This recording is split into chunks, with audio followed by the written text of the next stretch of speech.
Welcome to the NBA Coast to Coast podcast brought to you by thelines.com. Coming to you from the West Coast, Josh Lander, joined by Nate Weitzer. He's on the East Coast.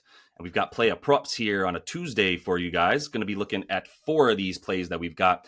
We are going to be looking at best bets in a separate episode as well. So make sure you check that out. Bringing both of those to you each and every weekday this season. So subscribe to that page. Continue to follow along. Decent night last night here. I obviously had a little bit better night than Nate. This is what we do. We carry each other and get us back over 500 here for these play of props. So let's jump into your first look for Tuesday night here, Nate.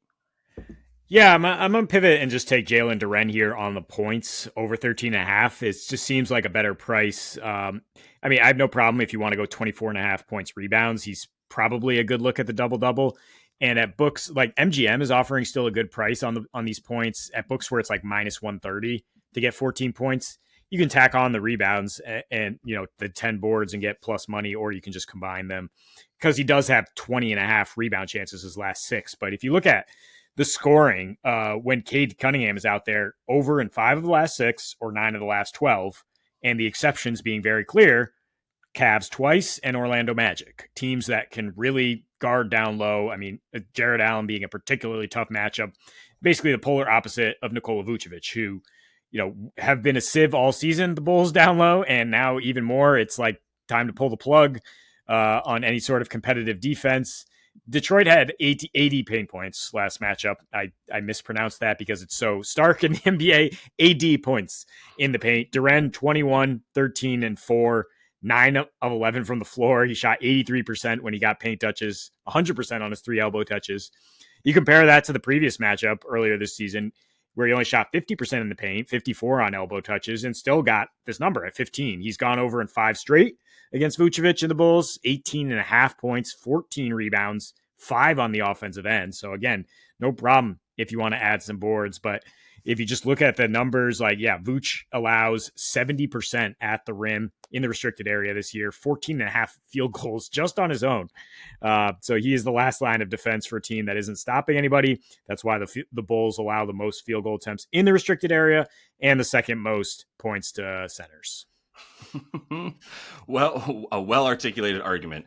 Chicago is horrible everywhere that Jalen Duren is good. Jalen Duren has been better lately and continues to get minutes that we can rely on. So let's bet on Jalen Duren against the Bulls. Sounds right to me. Nothing to add to that there. But I will stick in this game and say you could also take Ausar Thompson if you want. And instead of just going for the points, which continue to be pretty low for him, I'll go for the PRA altogether there. I do like adding assists whenever we're talking about the Bulls, the second worst team limiting assists in the league after the Nuggets, although it's hard to keep up. They keep going back and forth. Sometimes the Nuggets are 29th, sometimes they're 30th. The point is these two teams hemorrhage these assists. So I'm happy to add those for him as well, where he's been going over in the last 3 or 4 games now that he's finally up to 25 minutes as his floor. And that's what this is based on a ton, is like just waiting for Ausar to get back into the groove of things since he started the season injured, wasn't playing more than 15 to 20 minutes. And now over the course of the last 6-7 games, we see him going up 22, 23, 25, played 27 in 2 of the last 3. So in the last 6, up to 25 minutes a game,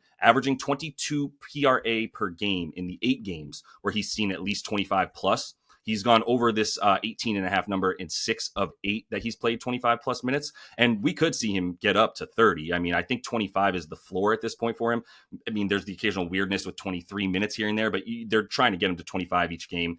If you look at him in those 8 games where he's played at least 25 plus, 11.5 rebound chances per game, which has led to 7 boards. You're going to see him with a pretty high rebound chance success rate when he's going up against guys that are even his height. He's going to be able to jump 3 to 4 inches higher than they can. That's why he's called Pogo Stick. So he does get the benefit of the doubt for me, especially in the rebounding department, based on his matchups, which in this game isn't going to be anybody super big. It might have some trouble with the occasional Dalen Terry, but there's not going to be anybody else that you really are too worried about. If it's like Giddey, Dosunmu, we know is probably going to be looking at Cade's matchup the whole time. So that's going to leave some availability and some open plays for Ausar, especially in transition. He's up to 8.5 field goal attempts per game in that time frame. Kind of wish it was a little bit more, but what I like is the 4 free throw attempts, right? I do like to be able to count on easy buckets for for a guy rather than say like a Klay Thompson, where it's like if he makes them today, great. If he misses, then I'm good. Then I'm out if I go over it, right? But All-Star's got a few more outs that we can bank on going to the rim like that against a team like you said in the Bulls, who gave up AD paint points last time to this team. Not to mention the free throw attempts and the rebound disparity, but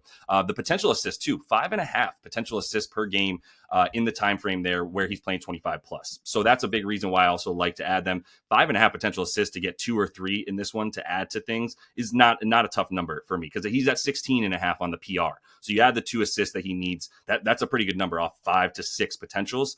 And then everything here is about pace and space. From Chicago, it's just going to be pace. And from Detroit, they've upped their pace actually. They're in the top 10 as 7th actually fastest pace in the last 5 games.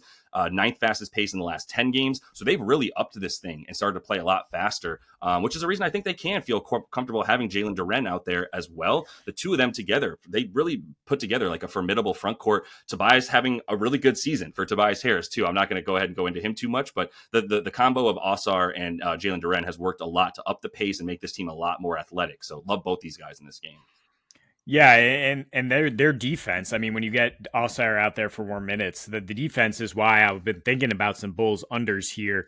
It takes a little bit of courage to say Giddey under when they don't have Lonzo out there to spell him, but like as far as like the 14 RA Giddey is projected for, he has not been getting that at all. And Detroit is pretty well positioned, I think, with Alcire guarding him a lot of the game, right? Pretty well positioned to stop him. And then, Io DeSunmu also not looking at a ton because he's out there guarding Kate, like you said, and not bringing a ton offensively. So maybe some Bulls fades here. This is a home set right before the break, which is just really weird. So, I mean, I don't know what to think about that on the first leg of it, but just be aware of that as these teams will then play once again on Wednesday night and in the exact same arena. Weird. Memphis at Phoenix, Jaren Jackson over 21.5 points. Give me that. I mean, he's basically a lock for 21 plus in any decent matchup. Again, looking at like what he's done, the teams that have held him under, OKC, Houston, and the Spurs, like great interior tough teams. He actually went over once against Houston and is over an 18 straight against every other team. That is over 20.5. So you could get hooked here based on that. But I mean, that includes a 38-point performance against the Suns, 38 in 38 minutes. His last 3 all have been in Phoenix against the Suns. 34 points per game, 10 rebounds, which is out of the ordinary for Triple J, 55% from the floor. He is more efficient when Ja is in the lineup. He scores a tick lower with a lower usage, but shoots 53 and 41%. And lately, I mean, they've been running a lot more through him than either guard. Like Bane's usage has been down the last 10, under 23%. Triple J at 29% in these last 10, scoring 26.5. And you look at the touches, like he's getting more drives than both guys. He's doubling either guy in points per touch. Just getting glowing praise all over the place as far as his improvement on offense. 13 drives a game have led to 13 points or free throw attempts. Barely ever passes on these, 20% pass rate. So that's why you just want the points. Also, great catch and shoot numbers, which helps when you have both guards out there playmaking. Ja drawing in the defense. And then, Triple J seems to like shooting against the Suns team. I mean, the only thing that worries me is if Bol is a thing, and he might actually have the athleticism to stick with JJ. But otherwise, like I'm not worried about anyone in the Suns front line. You're not worried about Nick Richards handling Triple J there? No, I don't think I would be either. I don't think I'd be scared of anybody and hanging with Triple J. That's a reason I haven't been quite as scared to bet on him this season is like, he's not just a spot-up shooter who occasionally goes in the post against bad players. He's driving to the rim. He's filthy finishing at the in the paint right now with both hands. He's a lefty. He shoots righty. He's a lefty, man. So like it's going to be tough. It's always tough to like figure out which 7'3" wingspan arm is he going to go up with once he's in the lane. He's a freaking problem, and I'm so proud of him because I've been wanting to just let go and just be a massive Triple J fan. But this was the part of his game that was like, come on, man, you can't be that big and good and versatile and not be able to get to the rim against guys. And he has done that in spades this year without Ja. So no fear of 21.5 points, even with Ja Morant, where he's like without Ja, he's at like 24.5 points per game. With Ja, 21.5 is a fair line to go over in a good matchup. So speaking of good matchups, if we can get Miles Turner out I got to go to Obi Toppin. I hate to do this because it's like there's no line available for Obi, but I have info for you to take away to use once we get info on Miles Turner, who is questionable. If he plays, Obi Toppin's lines are going to go down. If he does not play, Obi Toppin's lines will probably end at about 16.5 PRA, maybe a little bit lower. It could be 14.5. I would play this up to 16.5 PRA over for Obi Toppin if there is no Miles Turner. If there is Miles Turner, I'd play this at like 12.5, and this number has been as low as 11.5 for his PRA this season. Make sure you do check out. There's a couple of different sites you can use, like Betting Pros, that will get you past lines, and you can see the recent line number, right, and see what he's been doing as he goes over. So make sure you check that stuff out because it's very helpful to be able to project your own lines to see what his line has been throughout the course of this season. The highest it's gotten to for the PRA is 16.5, and I would still take over on that in this matchup without Miles Turner. With Miles this, or without Miles rather, there's been 5 games. He's gone over in all 5. He's averaging 22.2 PRA in those 5 games without Miles Turner.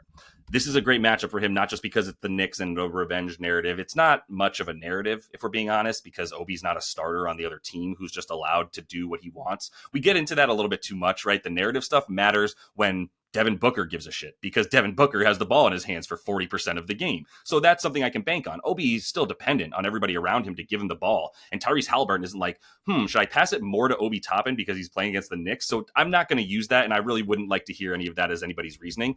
But the matchup is great because this Knicks defense down low, I don't know if y'all know, Mitch Robinson is not walking through that door this game. I don't know when he's walking through the door as a Knicks fan, and I'm kind of disappointed that we gave up Jericho Sims in the hope that we're getting Mitch Rob back. But I digress. The point is, if Mitch Rob's, actually I don't digress, it's very on point. If Mitch Rob's not out there and Cat is the center, and there is nobody that you're worried, if OG isn't out there especially, there's nobody that's going to hang with Obi. Once he gets 3 feet off the ground, he's higher than anybody else on the Knicks can jump, essentially, without OG there to keep him there. So that's going to be a big problem. I mean, you look in the last 5 games without OG, I've got the last 7 here where they're giving up the 8th most points to the power forward position and the 8th most threes made as well to the power forward position because there's no OG out there to guard the best big wing, versatile wing on the other team. And that's Obi, who's been shooting a really nice percentage from 3 this season. And he goes right up to his minutes go up about 10 to 12 minutes as well without them. But with no OG as well, New York is allowing the 9th most transition points per game on the season. In the last 5, that goes up to the 3rd most transition points against them. Playing some fast teams for sure over the course of the last few games, but that's what this Indy team is, right? They're right back to being a top 10 team in pace and making sure that the sort of the strength of their team in the way that they play fast on offense get there and before the defense can get set up. That's Rick Carlisle to a T, and that's Obi Toppin to a T. And this Knicks defense has taken its time getting back on defense this season, especially the way Cat is crashing the offensive boards, which should make them more vulnerable down low on the other side. So yeah, this is a great matchup for a big athletic guy. Yeah, who can shoot threes as well. And we talked about the Knicks having the worst above the break 3 defense in the league. It's been even worse with OG out the last few. Even if he plays, he's playing through something. So yeah, but who knows how much he'll be able to scramble around on the perimeter. Halliburton is worth a look here, 26.5 points and assists, and as the key to unlocking guys like Obi and spraying the ball around. The Knicks have changed up how they defend him, sometimes daring him to shoot, sometimes daring him to pass. So maybe combine those. But yeah, I like looking at the supporting cast as well because just what we've seen from this Knicks defense is not a lot of resistance. No, not a lot of resistance and not a lot of being able to guard guys cutting into the paint, pick and roll man stuff, all that. So, the Knicks are going to have to figure some stuff out if they want to be a legit contender in the playoffs, and we'll figure that out later. For now, that's all the time we have for you in Player Props. Definitely make sure to check out this page, subscribe to everything here because we've also got player best bets with some sides and totals looks for you as we continue to roll along this NBA season. So, till we see you next, happy betting.